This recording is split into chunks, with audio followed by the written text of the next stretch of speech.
Well, hello, and welcome to Stop, Let's Team Up, those daring defenders. We have finally gotten to the first issue of a comic that the word defender is used, and which is good. It only took 5 weeks. I'm recording this out of order. So I have not recorded the 2 episodes about the Submariner story that go before this because I wanted my guest, Ron, from Fantastic Comic Fan. Say hi, Ron. Hello, folks out there. Okay. Good to be back. Yeah, he was the one that was the campaign manager for the Defenders being the Marvel series that we're doing. So he is the first guest on this. I'm gonna have guests on special issues. This one I have a guest lined up for Defenders #1, and then I'll jump around for some other stuff. There's certain issues that are important to me.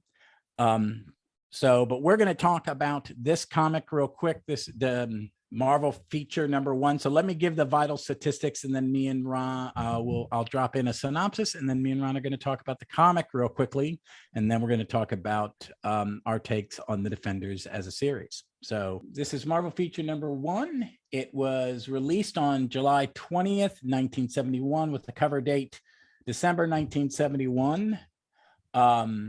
We'll give a roll call. This is the first issue of the Defenders, even though they just kind of say the name at the end and become the famous non-team that we know and love.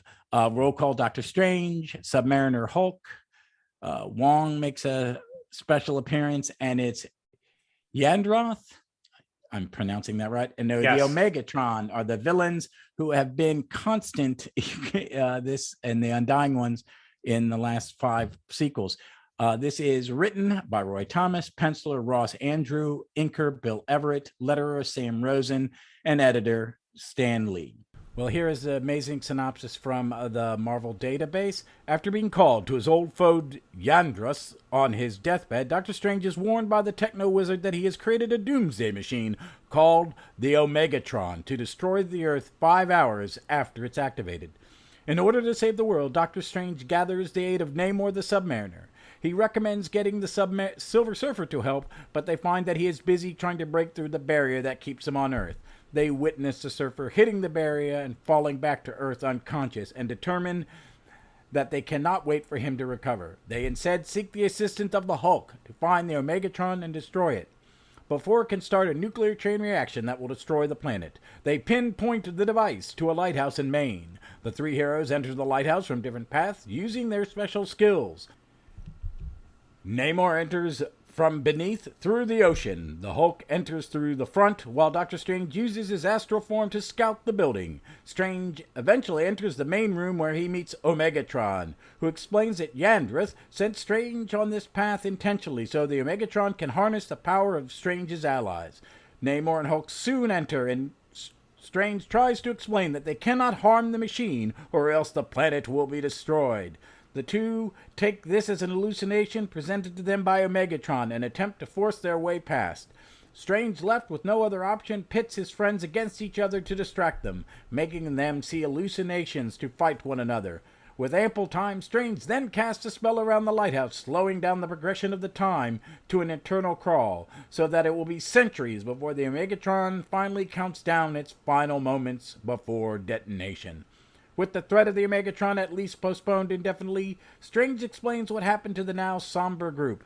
Doctor Strange declares that should they need to reunite, they would be called the Defenders. However, the Hulk expresses his distaste for the idea of being in a group, having already served in the event. There was the synopsis of this wonderful episode. I'll let Ron go for it. Ron, what did you think of this story? I thought it was actually pretty cool to see them finally get together. It made for a very unique dynamic. What I found interesting is that when I was doing a little bit of research on it, that Doctor Strange was not originally going to be part of it. But it was going to be the Titans 3. Was that the idea, the name? Yeah, but they wanted to use Silver Surfer, but Stan was being possessive about anybody else writing the Silver Surfer, so he didn't want nobody to use the Silver Surfer, so he kind of nudged Roy Thomas to use the Good Doctor. It's kind of interesting. I thought, well, maybe if this would have been another year when Stan moved up, he wouldn't have cared so much about the Silver Surfer, and we could actually have the Silver Surfer at the very beginning of the storyline. Because this is early in Thomas's editor-in-chief run. Well, it was before editor. Yeah, no, I'm sorry. It was a year before he became editor-in-chief. He became He's just editing books at this point, individual titles. Okay. But when Stan Lee went to become publisher, was no longer editor-in-chief a year later, which would have been like August, September of 72. Maybe if the Defenders actually come at that time, they could have used the Silver Surfer more as a recurring character instead of Stan Lee going, I don't really want you in this at all. What I also found kind of interesting was that it was a quarterly comic book, which is unheard of anymore. How many issues of what Marvel Feature was, or Defenders was quarterly? The first issues of Marvel Feature at least was quarterly. That's why you had the strange date of it came out in July and was cover dated in December. Well, I was wondering why it was a 4-month gap instead of the standard 3-month shelf life. It was because it was a quarterly starting off, and it was also the first 3 issues of the Defender. See, back then, before we had miniseries, Marvel was in that stage of actually pumping out more titles.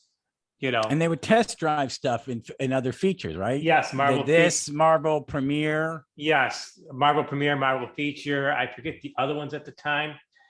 Marvel Spotlight. Yes, I think that's where Son of Satan popped up first, if I'm remembering right. And they were just throwing anything at the wind to see what would stick. Because right here, when this came out, Marvel's coming out with about 24 comics a month. Now you jump 2 years later in July of 63, and they're up to 65 comics. So they've almost tripled their span of comic books. Because they stopped using DC's printer at that point, right? Well, they actually stopped using DC's at the end of the 1960s, right? 68, okay. 60, but they didn't pump up their volume. I, like you, thought, well, when they stopped doing DC, they immediately popped up their volume. No, they kept it at about 24 titles for a few years. It wasn't until the middle of 73 when they started, boom, let's just throw anything out at the wind. And they're up to 65 comics at the time. There's some good stuff in that batch, though. That's kind of a lot of stuff my brother grew up on, and I got hand-me-downs or read, because there was a box of comics in the corner. I found it interesting that Ross Andrew is doing the pencils because it's weird looking Ross Andrew in a good way. Bill, I know him for Spider-Man. Yes, he was my first Spider-Man artist. He originally started back at DC, during the late golden age in 53. He was one of the big war guys. Him and Mike Esposito did hundreds of war stories. Yeah, then, I think I've read. My brother's a war comic guy, so those were sitting around. And then he did a big run of Wonder Woman for 9 years. Yeah, with Kanager. Was it with Kanager? I believe so. And then in the early 70s, he left DC, and I couldn't figure out why the heck would you leave DC after all this time? And he only did that 3-issue spotlight of Marvel Feature. And then he actually, like you said, he did Spider-Man for 5 years. I just was like, wow. But Gary Conley said he was an artist who didn't want a lot of attention. Unlike a lot of artists who's like, look at me. He just wanted to come in, do the work, and be done with it. He was not one to like, look at me, be a big spotlight kind of guy. And the other thing that I found interesting about the art choices, because I was looking at, Bill Everett did the inks. It's gorgeous. Yes. It's really gorgeous, folks. If you haven't read it, look at it. It is it's really Bill Everett. Yes. It doesn't look like if he was penciling it. He was it always shocked me when I saw his name because he, like Andrew, was very precise. You know what I mean? There wasn't a lot of this is a pretty heavy ink job. Yes. And it's fine. I mean, because inkers, that was why you mix and match people. You would get a different thing. It's like, I'm a big Sal Buscema fan. Sal Buscema as a penciler is clean. It is very simple and very to the point. But when he inks, it's precision. When I see him ink Barry Windsor Smith never looks better than when Sal's inking it, because he takes all that stuff and he's the anti Vinnie Coletta, instead of getting rid, instead of toning stuff down, he enhances it. And I think Everett inks make this more I think if it had been straightforward, Ross Andrew, it wouldn't have fit the story in any way, shape, or form. Before we started this, we were both talking about how Stan Lee and Jack Kirby get so much of the spotlight, which they should get the spotlight. But Bill Everett's another one where people forget that he was a major part of Marvel. He created, Namor the Submariner back during the Golden Age. It's still some of the best. I mean, and I love Golden Age comics, but there's a lot of artists in Golden Age comics I don't really, because it was so rushed.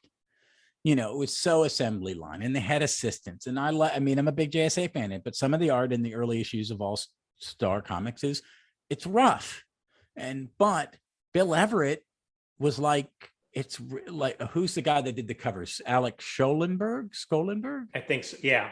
Yeah, but you know what I mean? How it's beautiful. It's Alex Raymond precise. It's Hal Foster, kind of like he was auditioning for a Sunday strip. I mean, it's really above and beyond a lot of the guys of that era. I think he's a little better artist than Kirby superhero stuff in that era. And Bill Everett actually went on in the 70s to again write and draw the Submariner through the end, towards the end of his series, which I didn't realize until I was reading it later or last year. After Marie, he came back and did it after Marie. Yeah, I know he did Namor 50 and a whole run through that. He might have actually done towards the end. Yeah, but he was back there doing Namor again. Well, that's good. I'll have to go and read that. I never read the Submariner series. I read ones that would tie into stuff. Like I've read the few in this, because this is Roy only writes these last three Marvel feature. The last three he writes. Yes. And then they hand it to Steve Englehart, who was writing all their big team books at that point. Yeah. Roy Thomas at the time said he was writing the Avengers and didn't want to do another team book. That's why he only did the first 3 issues. Now, what I also find kind of interesting is that Doctor Strange, even before the movie, he was a much bigger presence in the Marvel mythos over the last few decades. But at this time in 71, he wasn't around much. His series got canceled. It had been canceled. That's why I'm reading all these other things. It's because Thomas didn't finish his story. So he just used it as fuel for plots in the other books he was writing. Because Doctor Strange got canceled with 183, which was a carry on of Strange Tales of 69. He appeared in the Hulk in 126 in 1970. And that was pretty much it. Hold on. Yeah, he appears also in Submariner 22. Oh, okay. That's okay. It's the stock that that's right. And then the Titanic 3 or the Titans 3 is in Submariner. Oh crap, I can't see it. Hold on. Submariner 34 and 35. Okay. And that's those 5 make up like the lead to where instead of doing I guess it would have been Titans 3 or whatever would have been in this book. Yes. Yeah. And it's very different from the preview in the 2, because Sal Buscema does this 2 Submariners where they're teamed up, the 3 of them, and then he does the early issues of the Defenders. And then they did the 3 issues, and I'm not sure how long a gap it was quarterly, but wasn't Defenders finally got the title in 72, like you're saying. Steve Englehart started to write the issues. He wrote the first 11 issues. It was monthly by the time they got to the Avengers Defenders War. That was the first arc.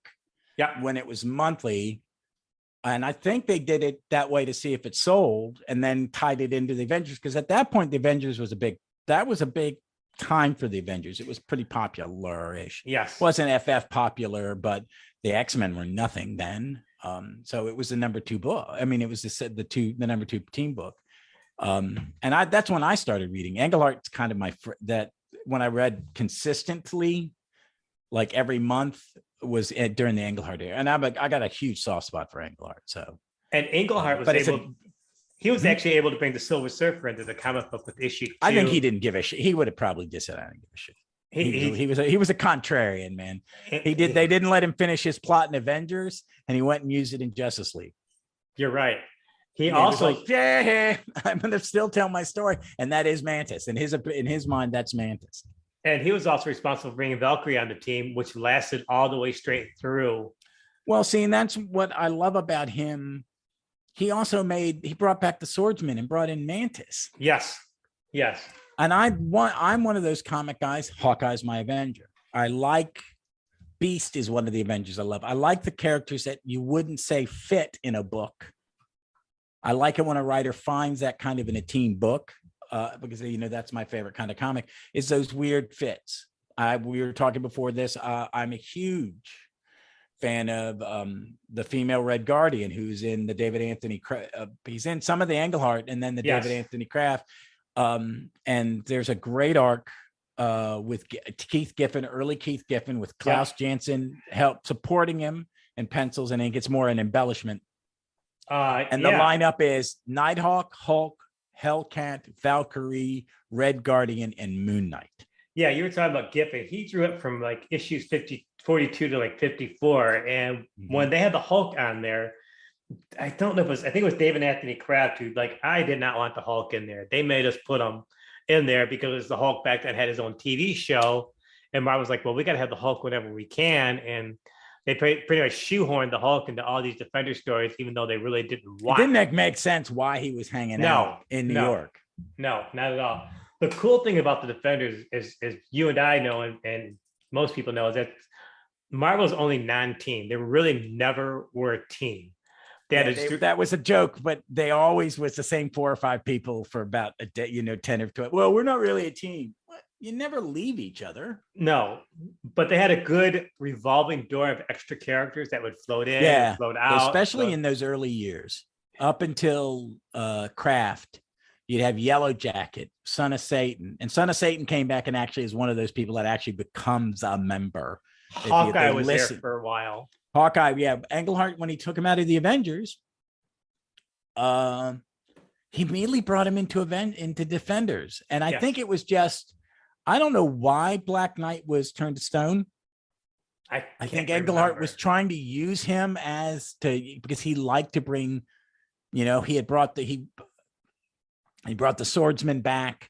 He wanted to change the team, because when he was writing the Avengers, I mean, it was Thor and Iron Man, Vision, Scarlet Witch, and then, then 2 people you'd never heard of. He was mixing it up. It wasn't Roy's team. And for the better part of the run, the Defenders really had some great writers. You had Roy Thomas, Englehart. You had David Anthony Kraft, who did 44. Steve Gerber's era, I think, is probably the peak. I think for me, for artistic value, for Defenders is, comic books are not always art, but sometimes you have these gems. I think Gerber's political and comedic talents are stronger than a lot of comic writers. And there's nothing as unique as a Steve Gerber comic book. The Bozos, that is one of my favorite Defender arcs. The Bozo Cult, the Headman. Yeah, I remember the Headman. And they're, and Kyle's brain is in a jar for like 6 or 7 months. And then, Chandu the Mystic's brain is in a deer, and you've got the dwarf with the gun, the elf with a gun. I remember that too, but they really loved it. They didn't complete that until DeMatteis finished. He tied it up because Gerber he quit to focus on Howard. And they only had during the whole run, they only had 4 writers. I mean, you really didn't have a big creative team. I mean, some of these people stayed on. Gerber stayed on from, like I said, 20 to 41. Kraft was on there from 44 to 68. And then JM came in. No, Ed Hannigan's in between them. Oh, he was in there too? I think I forgot. Ed Hannigan is between Kraft and G.A. Demise, and I think Hannigan does about 2 years. It's when Don Perlin started and Trimp. It was Ed Hannigan and Herb Trimp was the penciler. And then that was the good stuff. And I'm not one to dish a comic book, but after about 100, the Defenders just seemed to lost their steam. That's when DeMatteis. I think DeMatteis goes on to write one of the greatest Justice League runs of all time, and he wrote a lot of really good comics. I think I read Defenders out of habit. It was kind of like I always read teen books, and I was scrolling through the app and looking. It's like I really don't remember this, except I remember certain ones. There's one when Isaac the Gargoyle is introduced, and I loved him. So I read the comic because I really liked that character, because he was a 103-year-old white Man, yeah. redneck from West Virginia, like he was the town pharmacist or something, from some small town in West Virginia. And he stuck around, and they had some great Michael Golden covers. Yes. There were about 4 or 5 years where Marvel just said, Mike, you draw the cover, and it got me to read it. Was it Devil Slayer? Yeah, Devil Slayer becomes a member. There's Fool Killer. There are little pockets of better stories, but D. Matisse run isn't really that good. And I'm not a big Don Perlin fan. Don Perlin was on the book forever. Yes. And sometimes he had really bad inkers. Sometimes he would have a good solid inker that would tidy it up. I was surprised that they kept JM on for so long, because I think no one else could have been. No one else wants it. I don't know, because he was such a weird book. I don't think it could be selling that well. It started okay, it was 92, and then he wrote it all the way to the end at 131. You would think that somewhere along the line, JM actually wrote the series from like 92 to 131, which is all the way through the end, which is almost 4 years.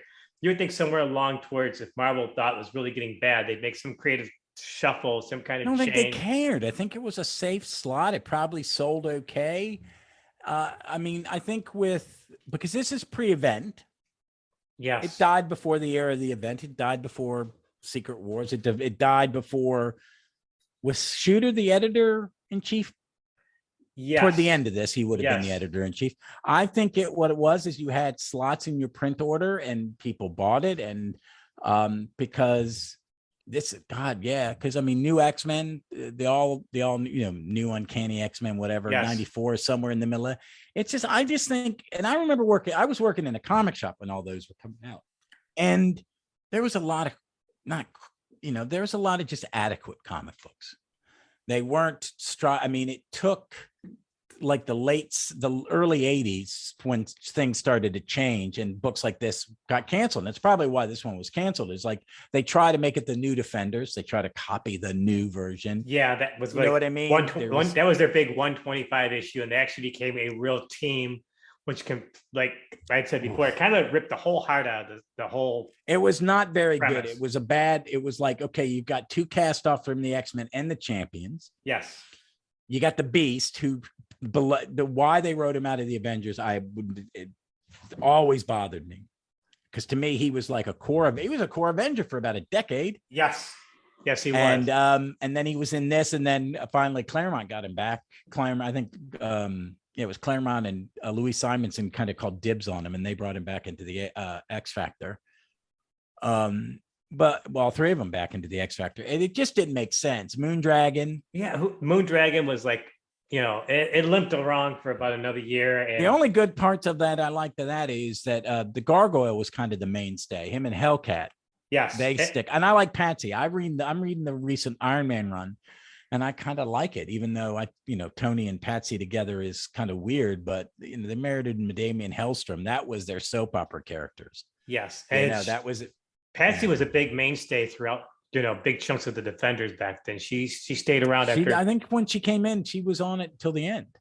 Up until the last, I don't think they wrote her out when she got married to Hellstrom. Yes, they did that. And they tried to make her a supernatural character, which was stupid.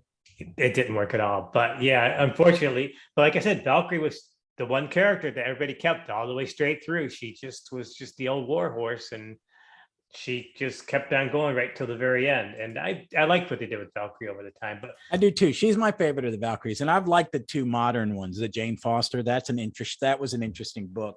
And I liked what they did with her in Thor, making Jane the Thor for a short period of time.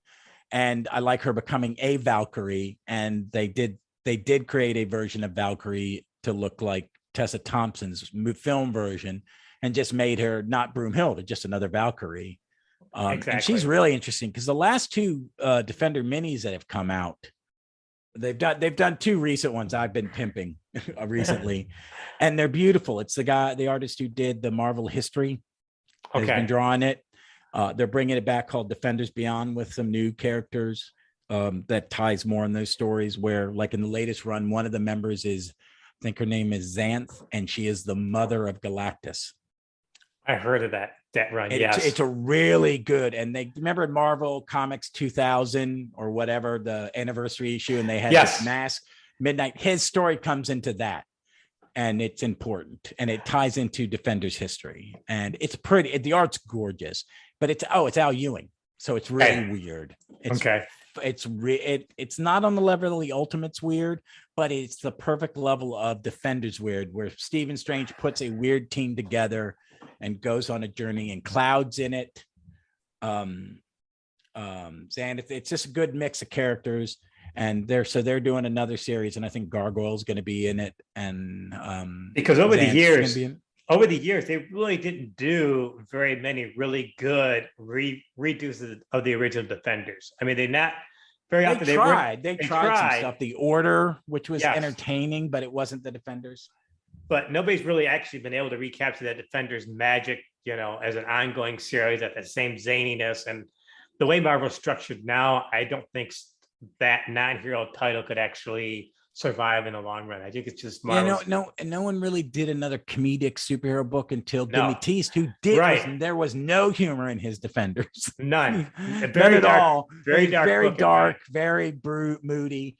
But his Justice League is Gerber level funny. It is just, yes. I mean, it is, and I think everybody tries to capture that. I think DCC's tried to capture it with DeMatteis, and he can do it for about 6 issues. And they just did the one, I haven't read it yet, but it's got a Power Girl and Red Tornado. It's about an employment agency for washed up heroes. And I read part of that, and I'm like, this is just not very, that's not how I think they're trying to be funny. And I'm going to read it in a chunk. It just kind of made me feel like it was demeaning some of the major characters. Power Girl, for example, even Red Tornado. It's just, I don't like that. They're major characters, I don't think anybody's really used. It's like they haven't used Valkyrie. They haven't used the Broomhilda Valkyrie, the blonde, in a long time. And I don't know, because one, they're trying to tie it to the movies, so it's going to be either Jane Foster or the Tessa Thompson version. I would like to see them, they brought back Aaron is using in Avengers, and I'm enjoying his Avengers. It's very Avengery, so I like it, and it's pretty. But he has brought in the Kyle Richmond from the Ultimate Universe, who is part of that Squadron Supreme, and he's become an Avenger. But it's like they've tried to bring Kyle back, but Kyle's a bit of he has to be written very well, because even, when he's written well in the early years, you're still going to go, you're a Richard jackass. I think when I listened to Tighten Up the Defense, I jump in and out of it, and they really are harsh on Kyle, but he deserves it because they're all putzes. That's what makes it, they make fun of Strange or all these very dated kind of concepts. So when you read them now, they're out of place, but I liked Kyle. I thought the guy that wanted it to make it a team, and the others were like, no. But, the Defenders, the first 50, 60 issues, yes, they may be decades old, but those are fun reads. They're great.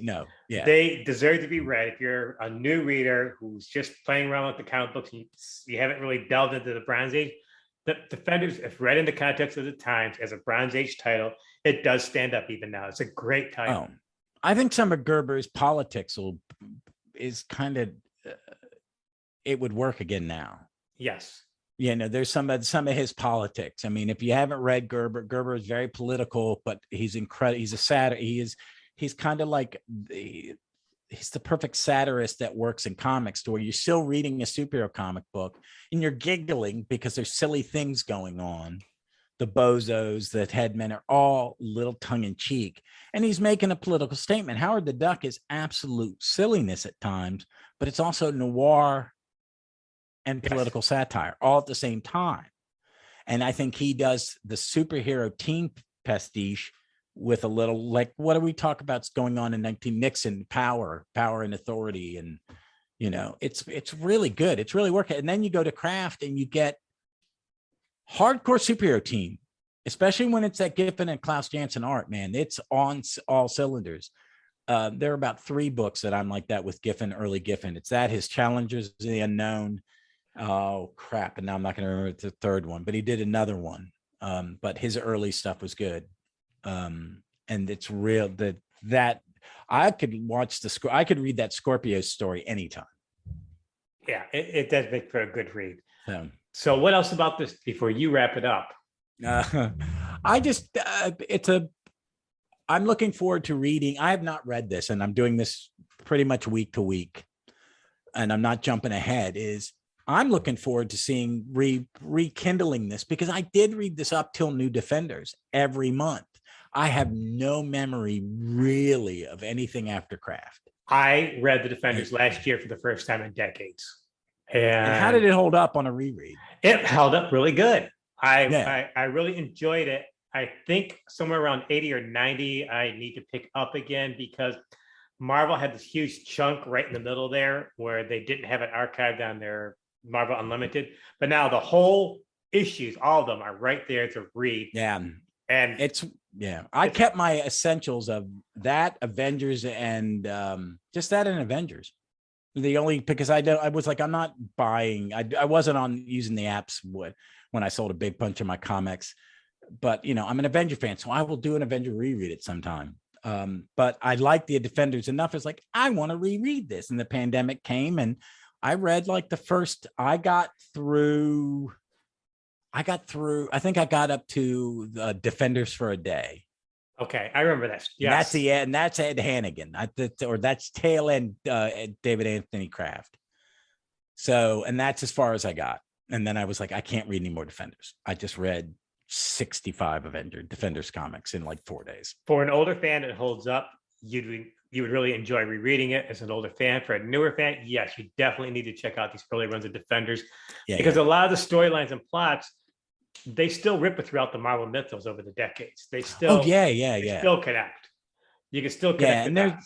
It's a really good eclectic you got the core 4 or 5 that are always around in those early ones, but there are great guest stars, especially in the Englehart and when they were doing the giant size ones every quarter, because they did what they were doing with Avengers. There were 4 quarterly Avenger giant size and Englehart made sure they hooked into the plot. They did this in Avenger. It's the end of an arc. He's the only writer that I think really did that with the giant size. He made them matter. Count. Oh, because he does the whole, because he's doing it. He was doing these 2 parallel with his Avengers, where he was telling the Celestial Madonna story, which is incredibly important. Yes. For this Marvel universe. And then the Avengers Defender War, and then his stuff with he brought back the Serpent Society. Luke Cage is in a bunch. Yeah. So is Yellow Jacket. So there's these little pockets of it. We'll have the core, like a core 4, and then 2 or 3 people that would come in and out. Even Moon Knight was in there for a while, I believe, too, somewhere in there. He was with David Anthony Kraft when Anthony Kraft kind of promoted Red Guardian to the lineup. And so it was the big 4 were Valkyrie, Hellcat, Nighthawk, and Hulk.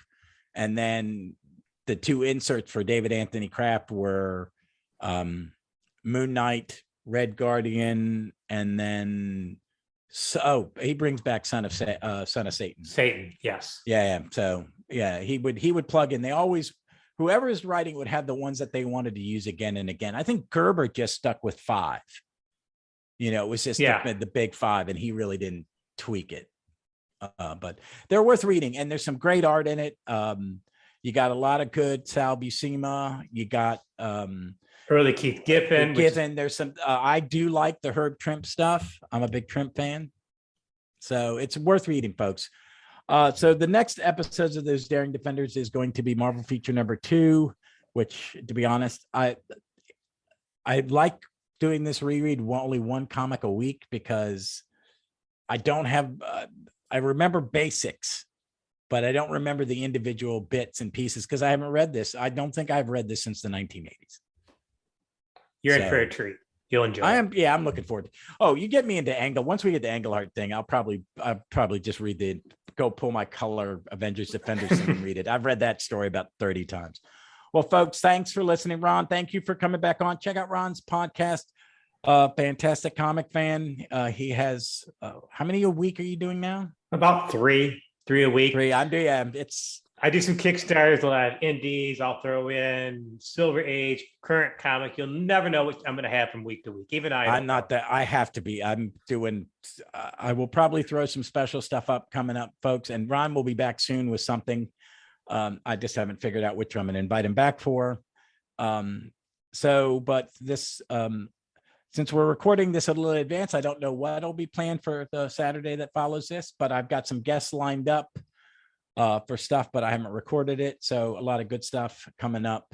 I've got Billy D coming back, and I've invited someone to come and talk about another team, but I'm gonna keep that secret for a little bit because I just really haven't picked the exact story yet. So, but folks, you can find us at Gallifrey, wrong fucking podcast. You can find me on Twitter as at JSA4E. That is JSA, the number 4, the letter E, or on Instagram at Stop Let's Team Up. Ron, where can they find you? They can find me at Comics Fantastic on Twitter, and I'm pretty sure that's what it is on also Instagram. But my podcast is on all the servers anyways, and the social links are listed there too. So, but yeah. So, all right, folks. Well, until then, do me a favor, be smart, be safe, be kind to one another, please. We need some of that, and read some comics.